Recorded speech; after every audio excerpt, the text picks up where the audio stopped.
இந்த நாயகம்பா வேத விஸ்வநாத சுவாமி ஆலயம் எப்படி இருக்கார் பாருங்க, ராஜா மாதிரி சுவாமி. இதெல்லாம் இந்த ஜென்மாவில் பார்க்க முடியாத விஷயமாகும். அப்படியே நான் சொன்ன மாதிரியே பார்த்துக்கோ. 4,16,00,000 ருத்ராஜம் எப்படி சுவாமி மின்றாருன்னு பாருங்க. இது கிட்டத்தட்ட ஒரு வருஷமாக இதை சொன்ன மாதிரியே காலம்பரையிலேருந்து போக்க ஆரம்பித்து, காலம்பரை 8 மணிலேருந்து ஆரம்பித்து நைட்டு 6:30 மணி மட்டும் டெய்லி நடந்த சம்பவம். இது சாதாரணமான விஷயம் கிடையாது. இது சாத்தினதுக்கு அப்புறம் தான் இவருடைய ஞாபகம் நம்மளுடைய தெரிய ஆரம்பிச்சதா. இது ஏன்னா வர முடியாதவளைக்காண்டி இதை தரிசனத்துக்காண்டி இந்த வீடியோ எடுத்துருக்கேன்.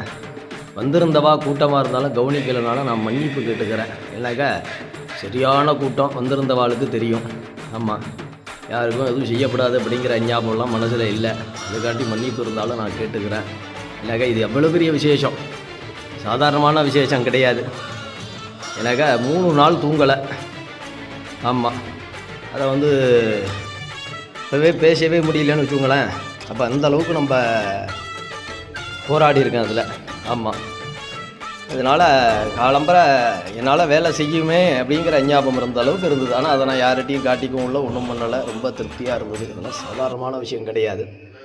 அதெல்லாம் இந்த சுவாமியினுடைய அனுகிரகம் எப்படி இருக்கார் பாருங்கள். ருத்ராஜ விஸ்வநாதர் குட்டிலிங்கம், அதுக்கப்புறம் அந்த ஆத்மார்த்தமான குட்டிலிங்கம், அதெல்லாம் சாதாரணமான முயற்சி இல்லை.